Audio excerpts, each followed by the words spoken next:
There we go. Okay, Steve, I think we are live. Yay. So I just want to introduce Steve, a good friend of mine. I've known him for quite a while, and Steve is a titan in nonprofit marketing, and no, he really is, and even in these most difficult times, Steve's clients are growing exponentially, and I think it's very important that we hear what Steve has to say because he's coming from a very different perspective than I think most people in this audience is used to. Obviously, because most of us are Jewish and we're used to Jewish charities. So, really curious on your perspective and what works for you and how we can implement it into our own nonprofits.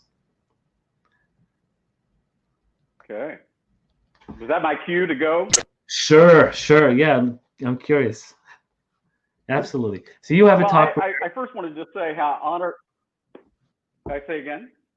No, no, go. Uh, uh, go. I'm just honored to be here, and I do work in a little different niche than I think a lot of people who might see this would be in. But we can always learn from someone with a different perspective, and so that's an important thing that has helped me so much. Some of the things I'll talk about messaging is things I have learned from watching everything from venture capital pitches to screenplays to novel writing. All of that works. You can just learn and draw. So I want to share a few things. Morty, you interrupt and clarify and keep me a little bit out of trouble. I'm going to share screen. Share screen. Hang on. It was just working, Morty. Try that again. There we go.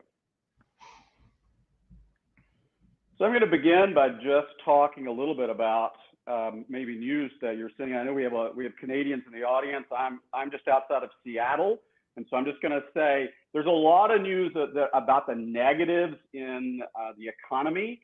Nearly 21 million Americans unemployed.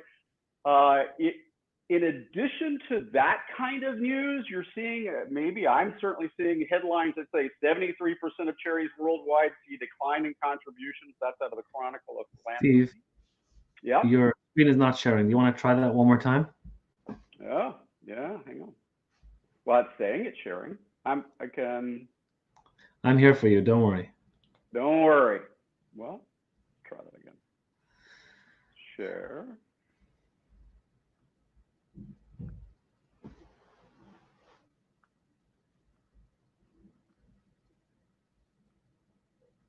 Sharing.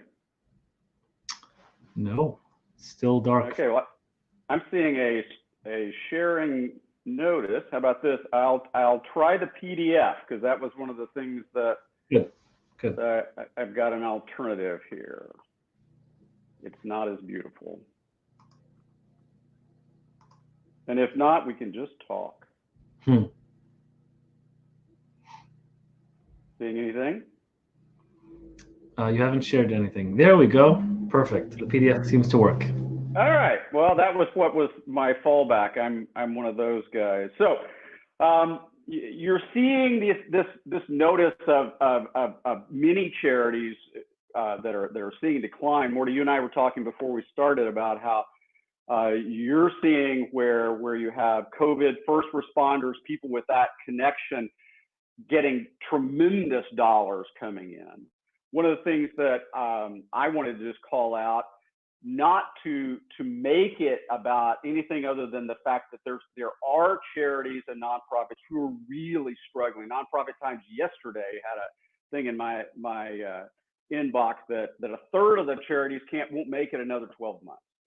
Scary stuff. One of the things that I just want to say is, this is not bragging, no sells on my part. I just want to say 100% of my full service clients, of which there are 11, and so not big margins, but they're all ahead of last year and running with some of them some significant margin. So one of the things I just want to say is, no matter what you're doing, no matter what numbers you're seeing, the idea that charities will decline or that you only have to be a COVID first responder or a heavily COVID connected charity to raise money is not the name of the game as far as I'm concerned. And so I want to talk a little bit about that. Okay, that work for you, Morty, and you're seeing? Sounds great, and I see everything. The rule I just want to say is there will be winners and there'll be losers. And don't focus on the numbers or the headlines or the people who even will tell you sometimes well-meaning board members, well-meaning outsiders will talk about what you should and shouldn't do. You have to remember there'll be winners and losers in turbulent times. And by focusing on how you win and what you do, that's the name of the game. So I'm going to talk about three things: planning and adapting, how you message, and some very basics about donor focus. Some of this, one of the hardest things about doing these things, other than the fact that Morty is, you're so much better looking than I am, and you have so much more going than I do, is I don't know where everybody is. And so we're not in a seminar fashion where we can just do question and answers smoothly. But this is a way for us just to talk about. And Morty, you're gonna interrupt when I say something doesn't make sense. And we're just gonna go. Absolutely. So first, talk about planning and adapting. I want you to think like an athlete, okay? So take a deep breath. Are you ready for this, Morty? Here we go. So that picture is me finishing an obstacle course race. And that's one of the things, that's one of my loves is endurance racing, long distance trail runs, and obstacle course racing. What I've learned is that there's a difference between amateur and competitive athletes. Amateur athletes, their intensity remains about the same. They run about the same. They run when it feels good. Their frequency, it varies. They don't have a plan, and they don't track. One of the things about being a competitive athlete is you realize your intensity is going to vary. Some days are heavy run days. Some are heavy lifting days. But you are constantly training. Everything is on a schedule, everything is on a plan, and there is accountability. It is hilarious the kind of details competitive athletes, of which I'm not as competitive as I used to be, but I'm a guy who tracks an insane amount of data about how I'm doing and how races are working for me. Nonprofits need to think, if you want to have a future, you need to think the same way. Your intensity can vary. That's what you're saying to donors. So sometimes you're making a very crisp, very direct ask. Sometimes you're feeding back to them and validating their relationship with you or the community, whatever you're doing. The frequency, though, has to be constant. That's not like daily communication, but constantly continuing the plan that you make in the cool of the moment. And then accountability, you're tracking some numbers. Maybe they're KPIs, maybe they're just donor counts, maybe they're just dollars, but consistent tracking allows you to be accountable to whoever you need to be accountable to, but it also allows you to adjust. When something is working really well, you can accelerate that because you can see the numbers. And if you don't have this athlete's mentality that your intensity is going to vary, sometimes we're pushing really hard for dollars, sometimes we're not. Sometimes we're just connecting with donors, sometimes we're asking. But the frequency is steady, your communication is ongoing. That is, Morty, I know that's one of the things that you do for clients, both nonprofit and for your business clients as well. Do you ever find you hit donor fatigue, that you've hit them too many times and they get tired from hearing from you? Oh, so this is a risky thing for me to say, and I'm glad I'm all by myself at the office. Nobody can get to me. That happens when you are not communicating well. The only time donors get tired of hearing from you is if you are constantly asking them and not doing a good job of feeding back to them and validating the difference the donor makes. So yeah, donor fatigue happens. You don't rise year after year after year with only asking and not being careful about your messaging. Does that answer your question? Yes, it does. So just to be clear, what you're saying is that what people get tired of is being asked for money, but they never get tired of hearing the great stories of the work you do. Well said. And I would even go so far as to say, if you do it well, donors don't get upset about an ask. but you have to do it well. You have to do it, and I'll say deftly. It has to be done in a smooth way. And when we talk about messaging in a few minutes, when we talk about the messaging scaffolding that we teach and that we use for our clients, it makes it so that it is less of ask and more of story. And we'll talk about that. Adapt and iterate. We were talking before we came on about that, the wonderful event that you've got going. One of the things that our clients do is right now, as we're taping here in mid-June, COVID is a big deal. I'm on Bainbridge Island, just outside of Seattle, and I have to tell you, it is amazing how my city is shut down. Well, I have 3 clients in this area, all who have had events that we have had to scramble because nobody is going to events. So we're adjusting the events, and so even for our events in the fall and early 2021, we are adapting and iterating. And Morty, this kind of thing is what you know how to do. Let me show you a piece of research. This is from Morning Consult. If you want this, just Google it. I'm going to zoom in here. This is U.S. consumers predicting how comfortable they'll be at returning to certain activities. And this is a bar. Next month they'll be ready. 2 to 3 months they'll be ready. 6 months, more than 6 months. They don't know if they'll ever, or they don't have an opinion. So these are people who are thinking it'll be over 6 months, 20% before they'll be ready to go out to eat. They did it for concerts. As you look at those numbers, nobody put charity fundraisers on here, but one of the things I would say is, as you plan for the future, 20, 25, maybe 30% of your potential audience is going to be reticent to come to your event because of what happened. So we're adapting. We're building mini campaigns. We're doing some of the things that you and I were talking about earlier about taking some of it offline. I'm not an event specialist. Events are not my main thing, but all of our clients do events. And one of the things that we have seen is by creating a small campaign, not unlike what I've seen you do, Morty, we can take an event that has been changed and not just put a camera up and broadcast the event, but allow for multiple days of encounter, again, to build audience and to build excitement, and obviously to cultivate donations.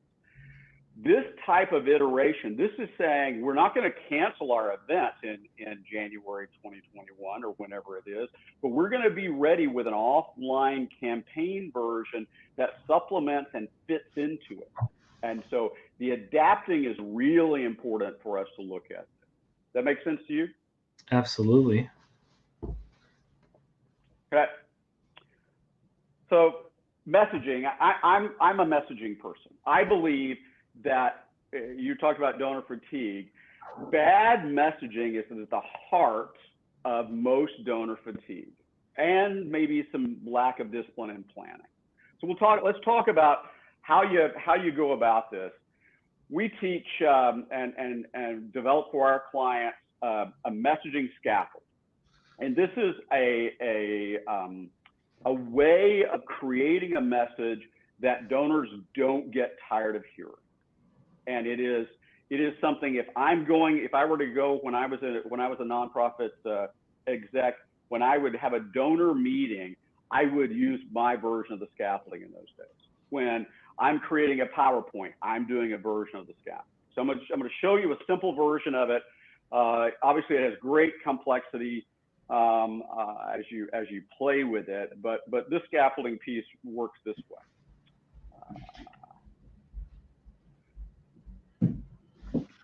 Start by gathering and not assuming attention.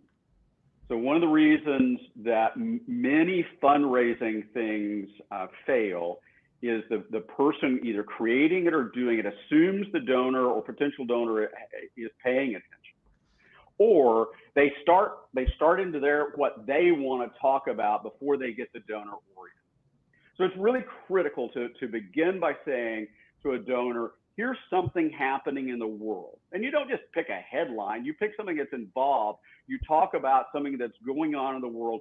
not about you as the organization yet. You start why.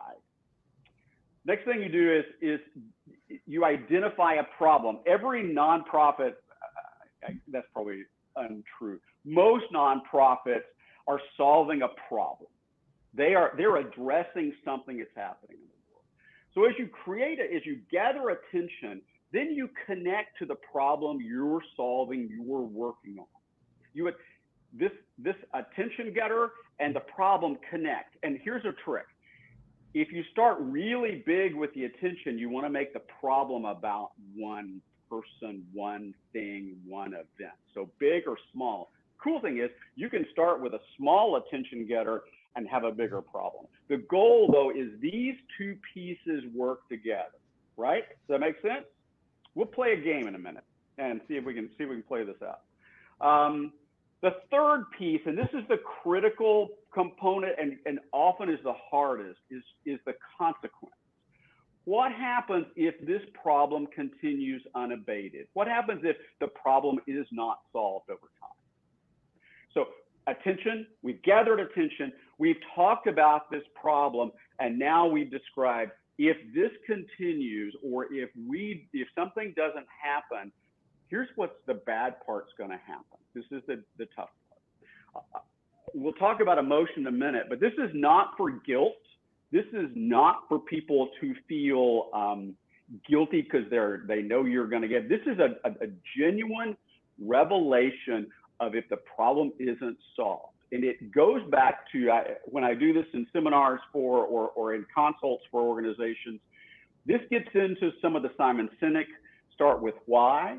This gets into a lot of the core values of organizations, how they describe it, okay? The fourth thing that comes up is then, and this is the first leakage or first part where we really hear from the organization, is the solution. This is where the organization says, where you say to the donor, where you have in your copy, and here's what we're doing about this problem, okay? And then the last piece is, how does the donor participate? What does the donor do? So that's the basic scaffold, how you hang a message. If it's a newspaper ad, if it's a video, if it's a radio spot, I can't quite do it on outdoor billboards, but I can get close. But we use this in some form. Sometimes it's only a nod at one of those things. Okay, so let's talk about it, the emotion in here. Many times, well-meaning folks will talk about the fact that, well, I'm looking for bigger dollars, so I need to use logic. Or what I'm doing has nothing to do with emotion. I need to be sure I'm showing all the numbers.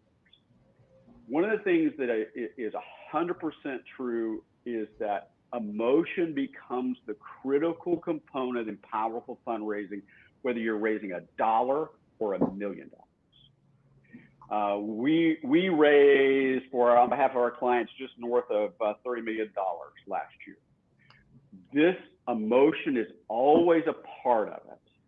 Sure, there may be numbers, there may be supporting evidentiary kind of statistics, but those sit behind the emotional component, the connection to a person, a human connection to a situation, whatever you're trying to solve, it is an emotional situation. This neurologist says that the difference between emotion and reason is emotion leads to action and reason leads to conclusions. What I always tell my new clients is you cannot take reason to the bank. You cannot take a conclusion to the bank. Someone may nod their head, but if they're not ready for action, you haven't done your job as a fundraiser or marketer. One more of those, we are not thinking machines, we are feeling machines that think. There is some fascinating neuroscience out there and social science behind the fact that while we have logic that we process in our brain, emotion for everybody is the driver for action. And every fundraiser, no matter what you're raising money for, has to have a donor or prospective donor take action. So here's how emotion works there. So we have our 5 steps: attention, gathering attention, getting a donor's attention, a problem. So before we go in there, yeah. For me, in your book that you released not long ago, Oneicity, you had some amazing stories of emotion. Are you going to get into some of those stories at some point? I'll tell you. The only reason why I'm asking is because I find you're talking about emotion, but a story or two can really drive the idea of emotion home. That's where I'm headed, and so we can. I don't know which stories you're talking about. We can talk about this. Let me just make clear how the emotion works, and then I've got at least one story, and you can prompt me if you want to hear one of the others.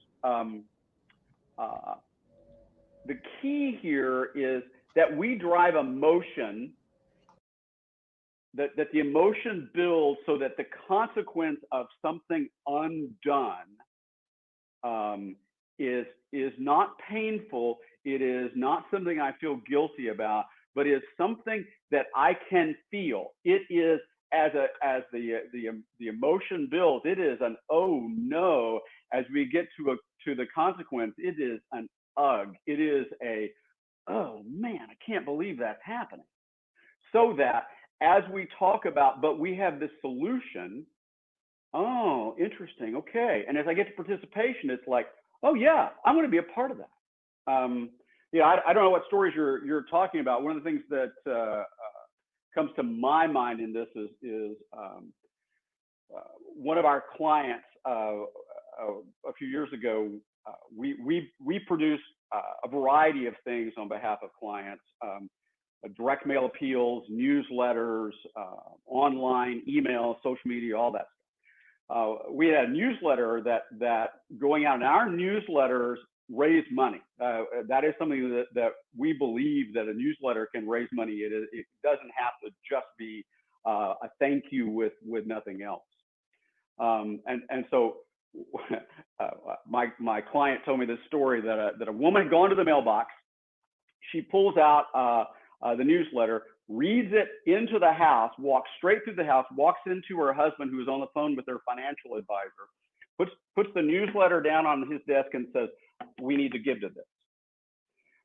And he said, as this was told to me, "Well, okay, just a second." And we need to give to this. It was because the story had the emotional component that made someone rise up and lean into it. One of our clients is a social services organization. They help homeless and addicted people, and they are in the midst of, they're coming out hopefully, but they have been in the midst of the COVID crisis. They've had COVID in their shelter. They've been dealing with it. And the CEO and I communicate pretty regularly. And one of the things that he has allowed us to do is tell some of the stories that he has personally seen. And donors respond in significant ways because they're hearing these stories from the front line. They're able to connect. So that I don't know what other stories you want to hear, but that's what I totally understand. One of our CEOs. So here's a different way of doing it.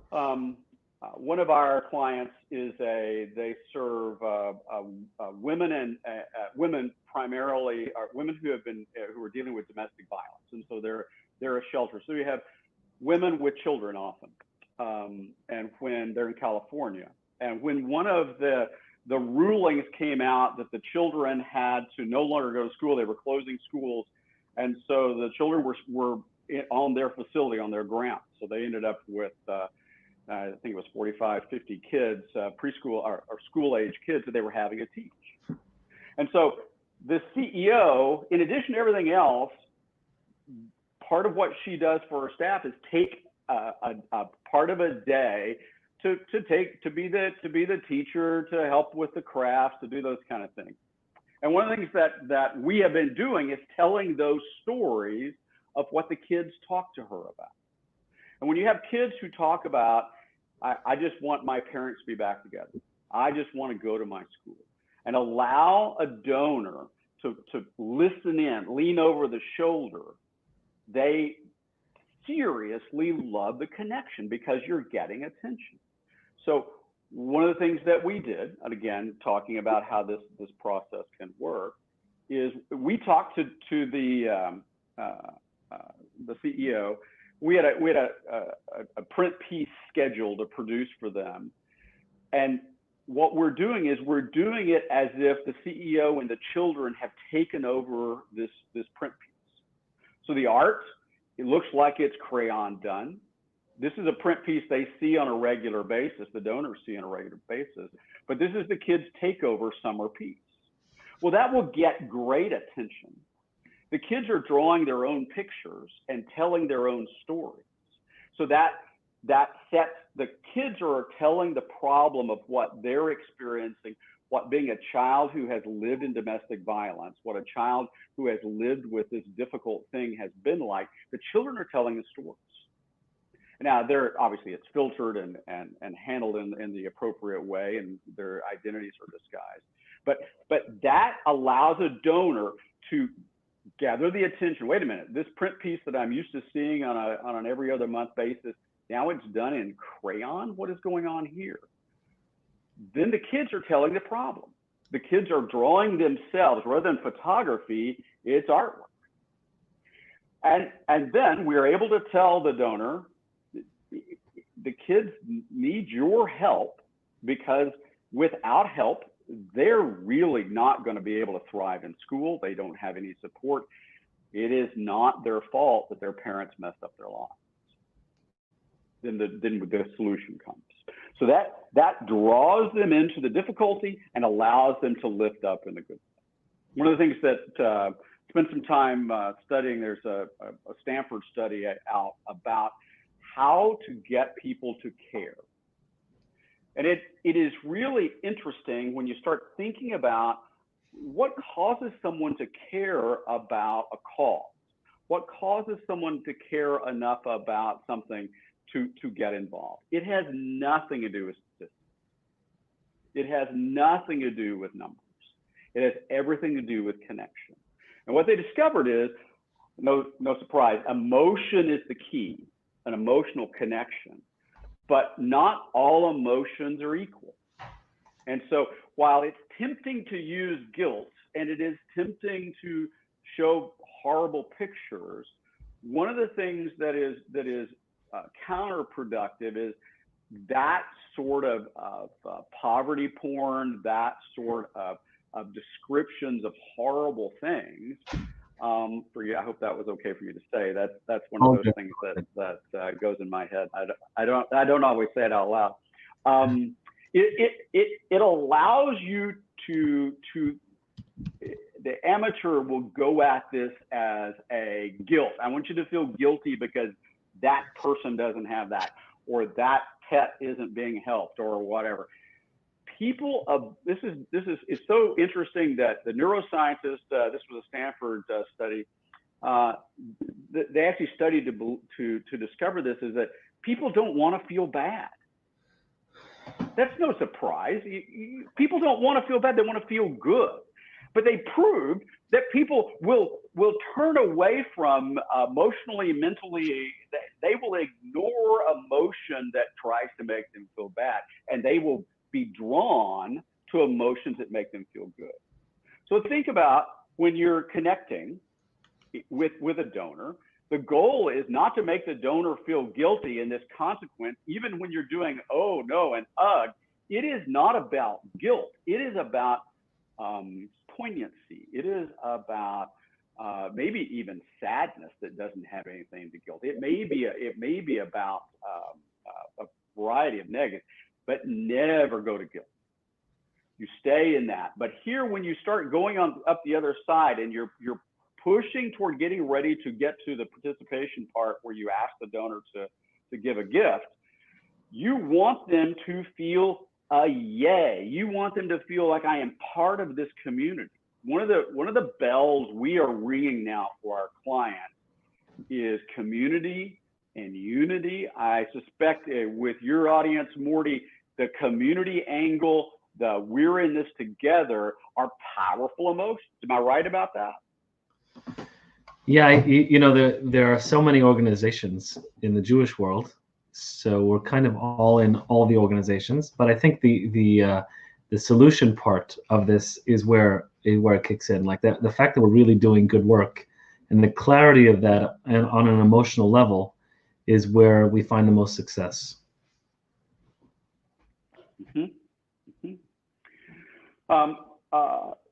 One of the things that we will do in a consult or where we're teaching messaging is take each of these elements and attach them to the core values of the organization, so that you really are in the Simon Sinek we believes, where you drill down into the why are we doing this? What is it our core as an organization? Because one of the worst things you can do in for-profit or not-for-profit business is put marketing out there that isn't grown from your core values. And this solution part is one of the central places that you connect core values. Because if you're talking about in your mission statement or the whys you do the things you do, if you're talking about one thing and then as you go to donors you talk about something else, you'll never make the connections you need to if you connect the solution to that why we do what we do. Does that make sense to you, Morty? I know that this is an area you are significantly strong in, so I don't want to step out too far there. No, I'm totally on the same page with you. Okay. One of the places that typically when people are seeing this for the first time and playing with how to do it is it is pretty common for, but we need to be sure that we need to be sure that we support this with this data. Very appropriate, but keeping emotion in the lead and making the logic support. The mistake to make, and it is so easy to make, is to talk about the hundreds and thousands, the millions, the whatevers that you're at work on. Most of us can't give to have that big an impact. We have to decide for ourselves personally that we're going to give. One of the things that we do is drive, and we'll talk about donor stuff in a minute, is drive down so that the donor always knows what the difference they're making looks like in a very concrete way. Sometimes I will throw in the Maslow's scaffolding here and talk about, or Maslow's hierarchy, not scaffolding, and talk about, and if you recall that from maybe Psych 101 or your comm theory class, the idea that there are these human needs and shelter and safety and food at the lowest level all the way up to the very top of the pyramid. Well, one of the things is the higher you go up on that pyramid, the more complex they ask. And so if your cause, if your nonprofit, if you can't pull down to the lowest level to be very clear about what difference you can make, if you don't get there, you're going to be in trouble communicating to donors because they don't connect as well. Okay. Absolutely. All right. So let's talk about donors.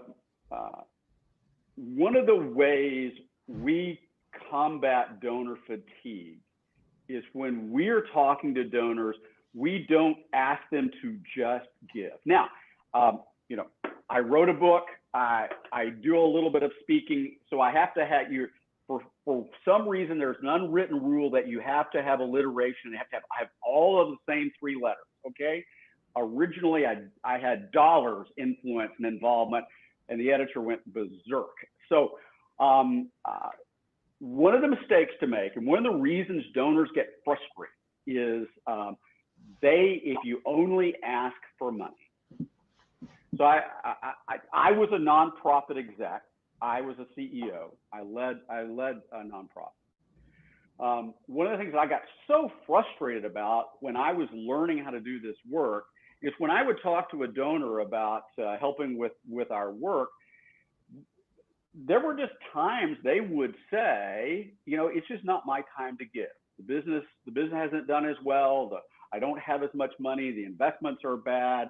Or they'd say, I'm absolutely going to give, but it's going to be the end of the year. All of those things. If you've been in this world, you know that conversation, right?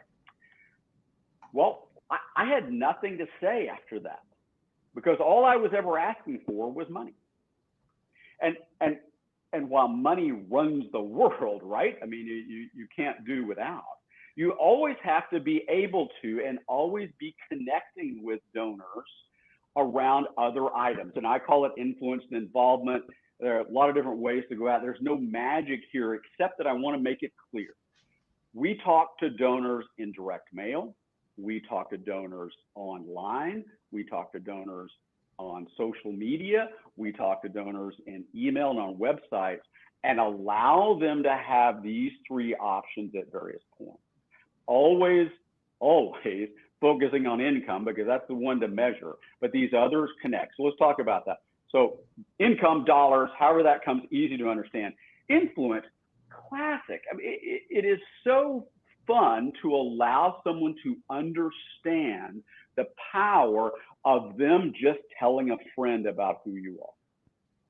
So one of the things that we talk about to our clients is a recipe.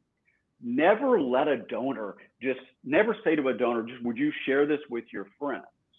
Because really, you don't know what to do. I am not technologically stupid, but I was a little nervous about working through this new interface, the Acela events piece. Works great, but I was a little nervous about it. Well, you guys sent me a link that had these instructions. If I was a video guy, I could watch the video, and I had all these steps. You have to do the same thing for a donor. We call it a recipe. You just give them a simple thing. Would you please forward this to 3 friends? Would you be willing to say why you love us to those 3 friends as you forward it to them? Well, that is a powerful thing to do. I like to add the third thing and say, will you let us know if you forward it? Because one of the things that I want to do, and we're going to talk about it in a minute, is I always want to feed back to a donor the difference they make. So income. So just explain that for a second. When you say you want to feed them back what the difference they make, meaning the money that they've donated made a difference, and you want them to be clear on the fact that their money did that. Here we go. All right. There we go. I don't want my client saying thank you. I always get in trouble when I say that, and I like getting in trouble in this way because they'll go, well, I have to say thank you. I'm not against those 2 words. The difference you can make, if you want to stand out and never have a donor fatigued and never have a donor be tired of hearing from you, when you say thank you, you also say, here's the difference you make. If you gave a gift and you did something, we talk about how that works, you're always validating and feeding back. I love those 2 words. You feed back. Here's the channel back. Maybe it's a receipt. Maybe it is a follow-up letter. Whatever it is, you're saying thank you. Everybody says thank you. The problem is everybody says thank you. What you can do that distinguishes you from everyone else who's fundraising and that you're competing for attention is you can make it clear that donor's gift made a difference. And one of the things that we do, because while we do an awful lot of fundraising, copy and materials and stuff, is we also write and provide for our clients this follow-up feedback piece, because that is as important as the outbound harvesting of the gift. Because I don't want one gift. I want a lifetime of giving from every donor. And the way you have lifetime relationships with donors is you ask for money and then you say, here's the difference you make. Ask for money, the donor gives, and then you follow up, maybe not just once, but multiple times. You're not fundraising. Think about it, Morty. If you give a gift to solve a problem because you didn't like the consequences that someone was presenting to you, and so you write a big check, you hit your credit card for a big dollar amount, however it works. You call your banker and they take a big box of gold to the people. That, even if that was pocket change or a huge sacrifice, if you get a thank you back, does that make a difference? It's nice, and maybe you notice. If the charity comes back to you and says, because you did this, 3 children were able to do whatever. We helped a family who was experiencing a horrible medical thing, and we were helping them. 5 people who were in drug recovery are now clean and sober and working as productive members of our community. That kind of feedback is very powerful because the donor knows they made a difference, and they're not tired when you come back and ask them for a gift,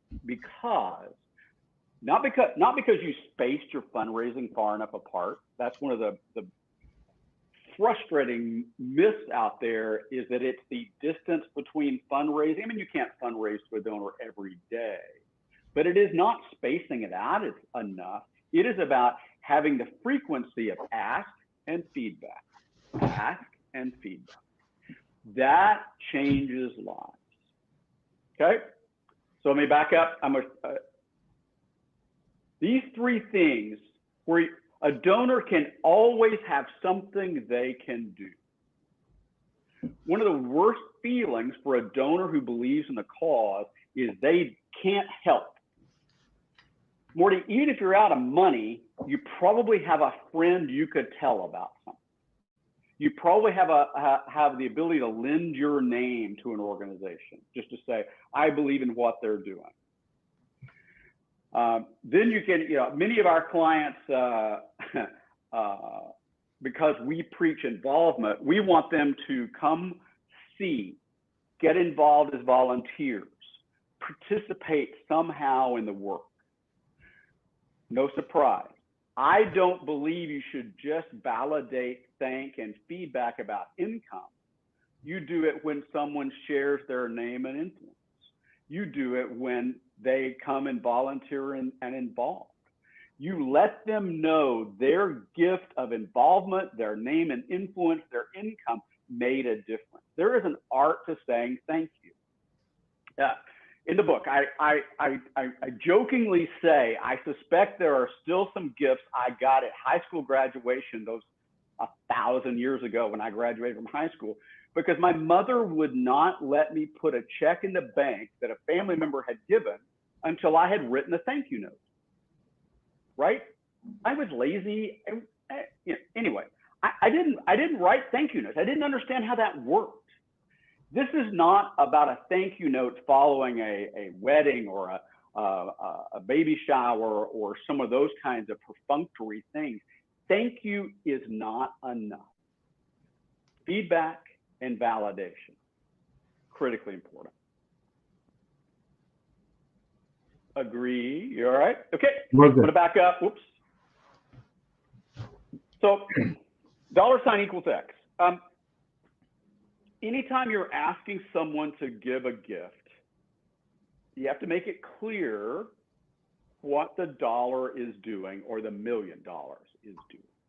And you're driving the X part of the festivities down to as close to a small a number as possible. In the book, I cite a professor in the Portland area who talks about, he did a study, just fascinating, about clean water. And so he literally offered sections of donors the opportunity to give to a refugee camp who had no clean water, and it emphasized the number of people in the refugee camp. And then he gave a different set of donors the same type of direct mail fundraising appeal, but rather than talking about how many people are in the camp, he told the story of one person and said, here's how much it would take to give clean water to this person.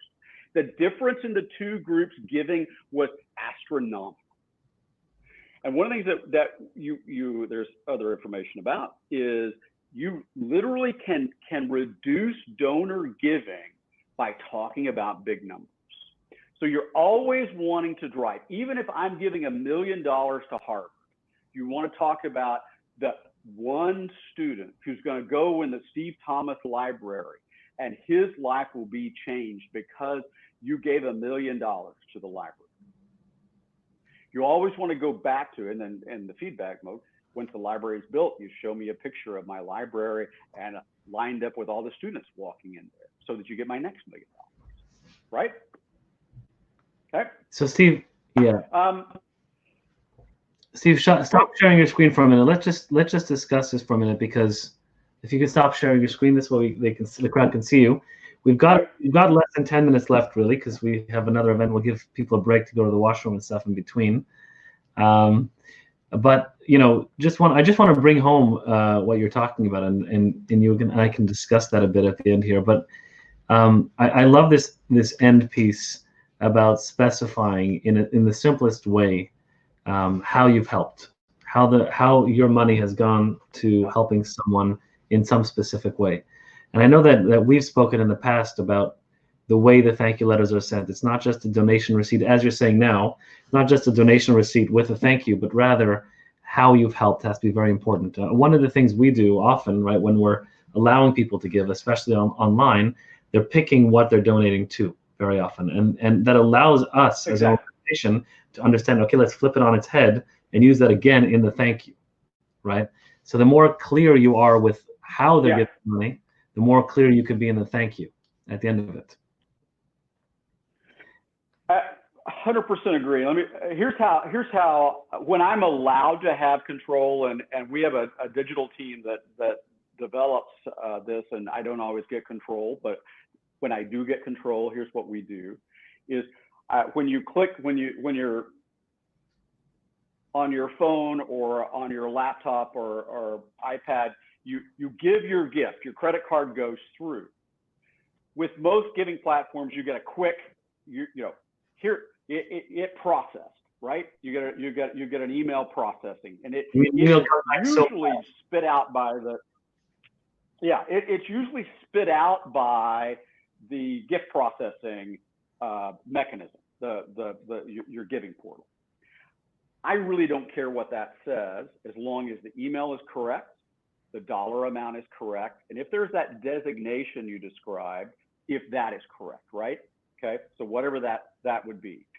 But then I want to wait maybe 18, 24 hours and send an automated email that gives a little more emotion, that says, wow, your $100 million you gave Morty, that changed the lives. That is at work today because you put it on your credit card, you got all those airline points, and you did very well, however that works.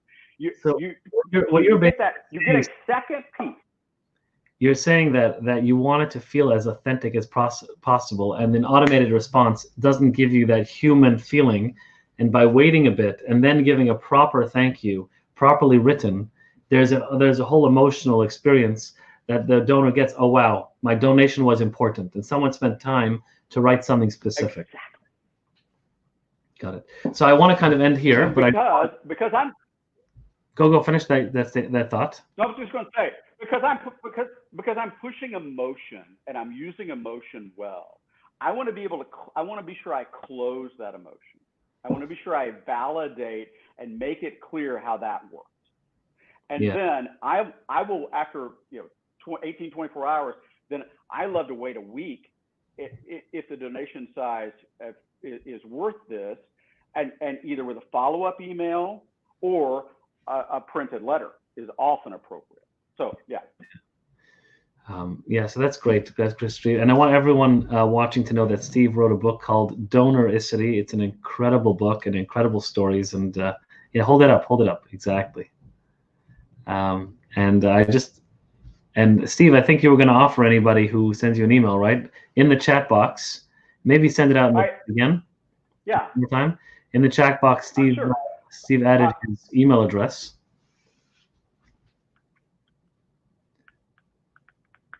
And so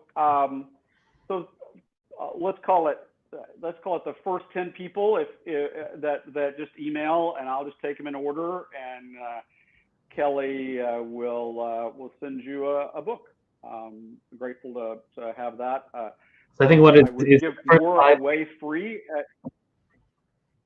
Yeah, first 5. We'll do that. We'll go from there. Excellent. So Steve, it was a pleasure seeing you again, as always.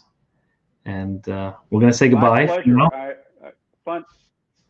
Fun to play. Thank you so much for the opportunity. I enjoyed it. This was a great experience, and I'll be on Zoom. And I hope fundraising goes well. And if people have questions or want sources on some of the things that I showed, email me, and I'll send you the PDF of the doc, and that way you can have that as well. Wonderful. My pleasure. Steve, that was an excellent talk, and I think you drove the point home, so I really appreciate it. Thank you for coming on, Steve. Thank you. Appreciate it, Morty. Bye-bye. Thank you.